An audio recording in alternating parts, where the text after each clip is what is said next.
Hello दोस्तों, आप सबको मेरा प्यार भरा नमस्कार। मैं आशीष आप सबका स्वागत करता हूं आपके अपने पसंदीदा चैनल एक लक्ष्य एकेडमी में। दोस्तों, उम्मीद करता हूं कि आप सब लोग बिल्कुल स्वस्थ होंगे और अपना सारा ध्यान पढ़ाई में केंद्रित किया हुआ होगा। ठीक है दोस्तों, तो ये हमारा एक प्रयास है आपके संघर्ष से लेकर सफलता की ओर। और इस प्रयास में हमने, जैसे कि हम सब जानते हैं कि घटना चक्र की सीरीज शुरू की हुई है, जिसमें कि अब हम वीडियो लेकर आए हैं जियोग्राफी की। ठीक है दोस्तों, और इस वीडियो में हम लोग पढ़ेंगे पठारों के बारे में और तटीय भागों के बारे में। That means plateaus and coastal region से संबंधित हम सभी क्वेश्चन करेंगे। ठीक है दोस्तों, क्वेश्चन नंबर 1 पर आते हैं। भारत के दक्कन के पठार पर, ध्यान देना, भारत के दक्कन के पठार पर बेसाल्ट निर्मित लावा सैलों का निर्माण हुआ है। भारत के दक्कन के पठार पर बेसाल्ट निर्मित लावा सैलों का निर्माण हुआ है। किस युग में? किस युग में हुआ दोस्तों? क्रिटेशियस युग में, या प्लेस्टोसिन युग में, या कार्बोनिफेरस युग में, या मायोसिन युग में? बताइए। क्रिटेशियस युग में, प्लेस्टोसिन युग में, कार्बोनिफेरस युग में, मायोसिन युग में? सो दोस्तों, इसका उत्तर है आपका क्रिटेशियन युग में। कौन से युग में दोस्तों? क्रिटेशियन युग में। कार्बोनिफेरस युग के दौरान दामोदर, सोन, महानदी और गोदावरी बेसिन में कोयले का निर्माण हुआ। ठीक है दोस्तों, कार्बोनिफेरस युग में क्या हुआ कि जो आपकी दामोदर, सोन नदी, महानदी और गोदावरी है, इनके बेसिन में कोयले का निर्माण हुआ। जबकि क्रिटेशियस युग के दौरान अत्यधिक ज्वालामुखी उद्गार से, बहुत ज़्यादा ज्वालामुखी उद्गार से दक्कन ट्रैप का निर्माण हुआ। इसी काल में दक्कन के पठार पर बेसाल्ट निर्मित लावा सैलों का निर्माण हुआ। ठीक है, दक्कन ट्रैप का निर्माण लगभग 146 मिलियन वर्ष पूर्व हुआ। कब हुआ? लगभग 146 मिलियन वर्ष पूर्व। आइए नेक्स्ट, क्वेश्चन नंबर 2। मेघालय का पठार भाग है। मेघालय का जो पठार है वह भाग है किसका? हिमालय श्रेणी का, प्रायद्वीपीय खंड का, पूर्वी घाट पर्वतों का, या सतपुड़ा श्रेणी का? बताइए दोस्तों, मेघालय का जो पठार है वह भाग है हिमालय श्रेणी का, प्रायद्वीपीय खंड का, पूर्वी घाट पर्वतों का, या सतपुड़ा श्रेणी का? तो वह भाग है दोस्तों प्रायद्वीपीय खंड का। किसका? प्रायद्वीपीय खंड का। मेघालय का जो पठार है यह भ्रंशन के कारण प्रायद्वीपीय भाग से मालदा गैप द्वारा पृथक हो गया है। कैसे हुआ है? भ्रंशन, आपको पता है, जो रिफ्ट वैली होती है, उस वजह से यह अलग हुआ है। किससे? मालदा गैप के द्वारा अलग हुआ है। ठीक है दोस्तों, आइए क्वेश्चन नंबर 3। भारत के अतिरिक्त प्रायद्वीपीय पर्वत निर्मित हुए। जो भारत के बाकी प्रायद्वीपीय पर्वत हैं वह कैसे निर्मित हुए और कब निर्मित हुए? इज़ोजोइक महाकल्प में, पैलियोजोइक महाकल्प में, या मेसोजोइक महाकल्प में, या सेनोजोइक महाकल्प में? बताइए कब हुए दोस्तों? तो ये सब निर्मित हुए आपके पैलियोजोइक महाकाल में। कब? पैलियोजोइक महाकाल में। कब हुआ निर्माण का? पैलियोजोइक महाकाल में। छोटा नागपुर पठार का सर्वाधिक घना बसा जिला धनबाद क्यों है? छोटा नागपुर पठार का सर्वाधिक घना बसा जिला धनबाद क्यों है? उपजाऊ मिट्टी तथा दामोदर से निकाली गई नहरों द्वारा सिंचाई की सुविधा है इसलिए। यह कोयला, लोहा, अभ्रक, तांबा इत्यादि का पाया जाना, या खनन उद्योग का विकास तथा औद्योगिकरण, उपरोक्त सभी? तो दोस्तों, यह इसलिए सबसे घना बसा है क्योंकि यहाँ पर खनन उद्योग का विकास तथा औद्योगिकरण हुआ है। क्यों है? क्योंकि यहाँ पर खनन उद्योग का विकास हुआ है और औद्योगिकरण भी हुआ है। धनबाद कोयला खनन और औद्योगिक संस्थापन के लिए जाना जाता है। धनबाद में लाल मिट्टी व्यापक क्षेत्र में पाई जाती है जो कृषि के लिए उपयोगी नहीं होती। कोयला, लोहा, अभ्रक, तांबा इत्यादि, ध्यान देना, कोयला, लोहा, अभ्रक, तांबा इत्यादि का पाया जाना जनसंख्या के संकेंद्रण का कारण नहीं हो सकता। ठीक है, चलिए नेक्स्ट क्वेश्चन नंबर 5। छोटा नागपुर पठार है, एक अग्र गंभीर है, एक गरत है, एक पदस्थली है, यह एक समप्राय है। क्या है दोस्तों? यह एक अग्र गंभीर है। क्या है दोस्तों? एक अग्र गंभीर। छोटा नागपुर पठार में विभिन्न ऊंचाइयों के पठारों का क्रम मिलता है। छोटा नागपुर में बहुत सारे ऊंचाइयों के पठार देखने को मिलते हैं। मध्य पश्चिमी भाग पर पाठ भूमि स्थित है। किधर है? मध्य पश्चिमी भाग पर पाठ भूमि स्थित है, जिसकी अधिकतम ऊंचाई 1100 मीटर है। ठीक है, इस पठार के प्रत्येक दिशा में सोपान मिलते हैं। क्या मिलते हैं? प्रत्येक दिशा में सोपान मिलते हैं। पठार में ढाल तीव्र स्कार्पों के रूप में पाए जाते हैं, इसलिए यह एक अग्र गंभीर है। क्या है? एक अग्र गंभीर। ठीक है, चलिए क्वेश्चन नंबर 6। अरावली एवं विंध्य श्रृंखलाओं के मध्य कौन सा पठार स्थित है? अरावली पर्वत श्रृंखला और विंध्य पर्वत श्रृंखला, इन दोनों के बीच में कौन सा पठार स्थित है? मालवा का पठार, छोटा नागपुर पठार, दक्कन का पठार या प्रायद्वीपीय का पठार? सो दोस्तों, अरावली आपको पता है कि राजस्थान के हिस्से में है। विंध्या आपको पता है कि आप कह सकते हो कि मध्य प्रदेश और महाराष्ट्र के हिस्से में है। ठीक है, तो अब इसके में कौन सा पठार आया? तो पठार आता है दोस्तों मालवा का पठार। कौन सा? मालवा का पठार। ठीक है, आइए नेक्स्ट क्वेश्चन नंबर 7। नीचे दिए गए मानचित्र पर विचार कीजिए। ये एक मानचित्र दिया हुआ है और आप इसमें देख रहे हैं ABCD। ठीक है, अब ये क्या क्या है? इनमें एक रिफ्ट घाटी छात्र है, एक क्षेत्र है, एक छत्तीसगढ़ मैदान है, एक वर्षा छाया क्षेत्र है और एक छोटा नागपुर पठार है। ठीक है दोस्तों, तो अब बताइए ABCD में क्या है?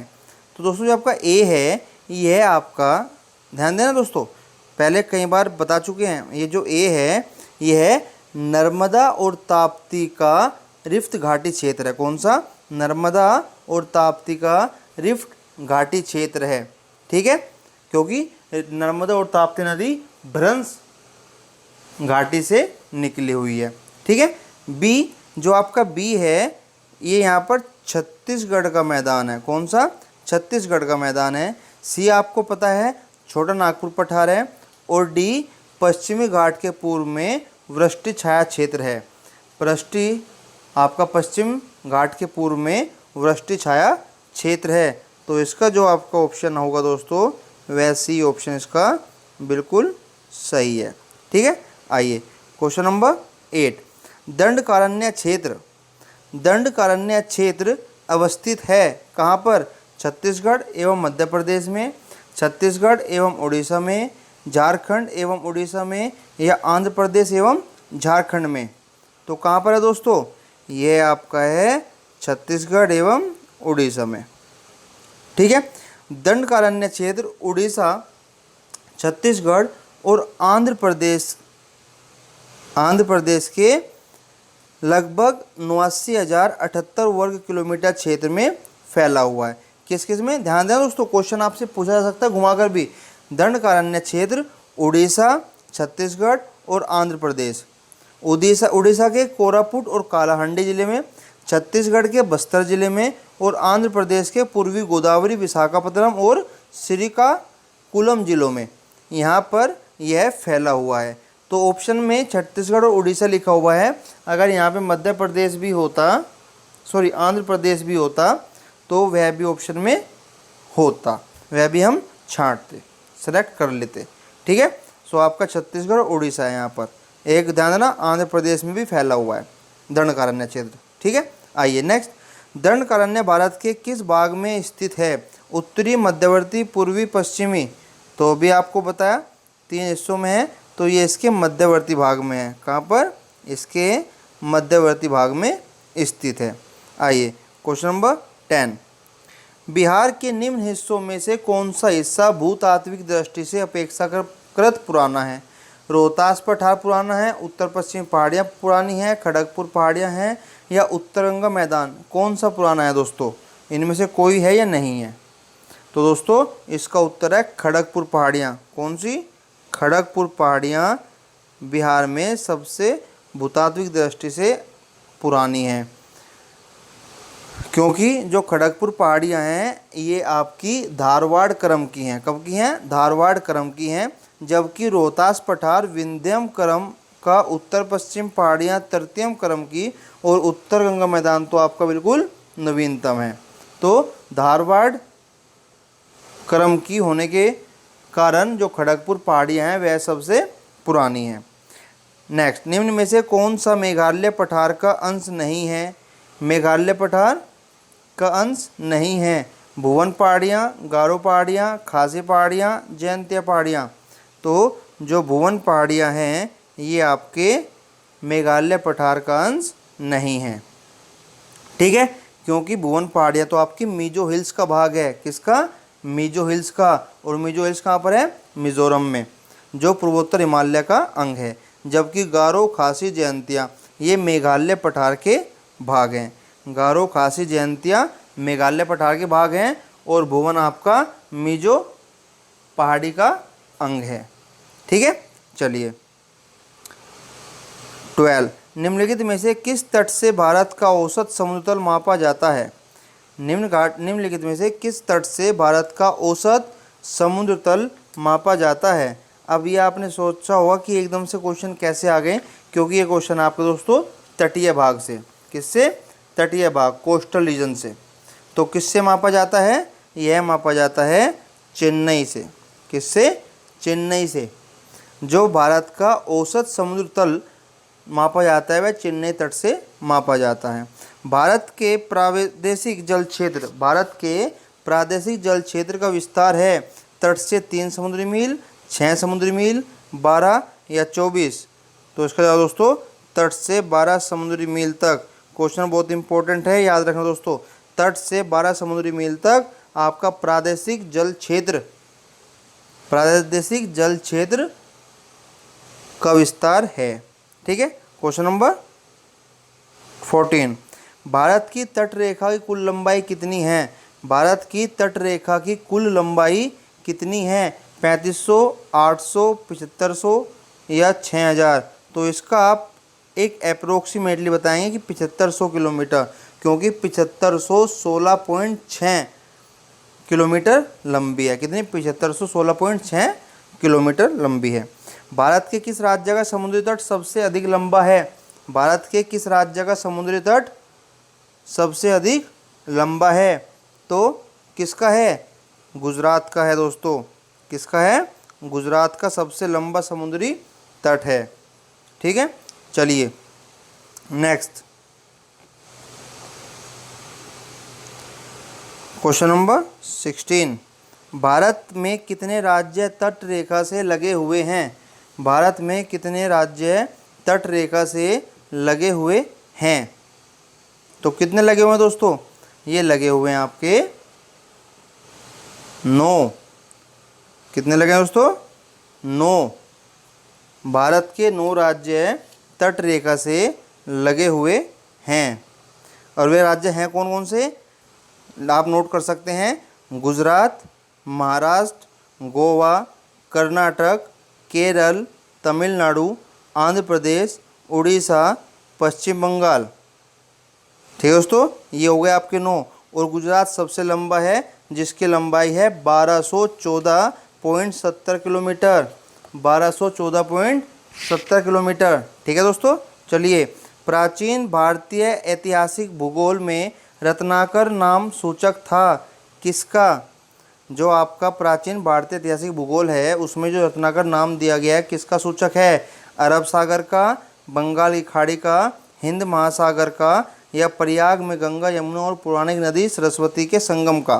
तो दोस्तों हम सब जानते हैं कि प्राचीन भारतीय ऐतिहासिक साक्ष्यों में हिंद महासागर को, किसको? हिंद महासागर को रत्नाकर नाम से संबोधित किया गया था। ठीक है, तो इसका उत्तर हो गया आपका हिंद महासागर। चलिए क्वेश्चन नंबर 18, सर्वाधिक तटीय अपरदन, सर्वाधिक तटीय कोस्टल इरोजन, अपरदन होता है इरोजन, होता है किसकी वजह से? लहरों की वजह से, ज्वार भाटे से, धाराओं से या सुनामी लहरों से? तो सिंपल सी बात दोस्तों, ये आपका लहरों की वजह से होता है। किसकी वजह से? लहरों की वजह से। आइए क्वेश्चन नंबर 19, भारतवर्ष के पश्चिम तटीय निम्नांकित शहरों पर विचार कीजिए। जो भारतवर्ष के पश्चिम तट के शहर हैं इन पर विचार करना है। जंजीरा, कन्नूर, नागरकोइल, सिंधुदुर्ग, और इनको उत्तर से दक्षिण की ओर सही क्रम में लगाना है। सबसे उत्तर में कौन सा है और सबसे दक्षिण में कौन सा है? तो कीजिए दोस्तों, करते हैं इसका। सबसे उत्तर में है जंजीरा, सबसे उत्तर में है जंजीरा, ये महाराष्ट्र के रायगढ़ ज़िले में है। कहाँ पर है? महाराष्ट्र के रायगढ़ ज़िले में। फिर उसके बाद आपका आता है सिंधुदुर्ग, ये भी महाराष्ट्र में है लेकिन यह सिंधुदुर्ग ज़िले में है।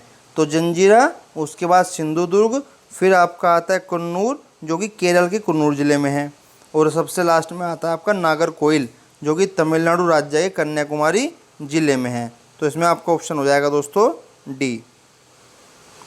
कौन सा ऑप्शन है? डी ऑप्शन है। चलें आगे, एक बार रिवाइज करना हो तो कर सकते हैं। जंजीरा, सिंधुदुर्ग, कन्नूर, नागरकोइल। जंजीरा महाराष्ट्र के रायगढ़ ज़िले में है, आपका सिंधुदुर्ग महाराष्ट्र के सिंधुदुर्ग ज़िले में है, कन्नूर केरल के कन्नूर ज़िले में है, और तमिलनाडु, ये नागरकोइल तमिलनाडु राज्य के कन्याकुमारी ज़िले में है। ठीक है दोस्तों।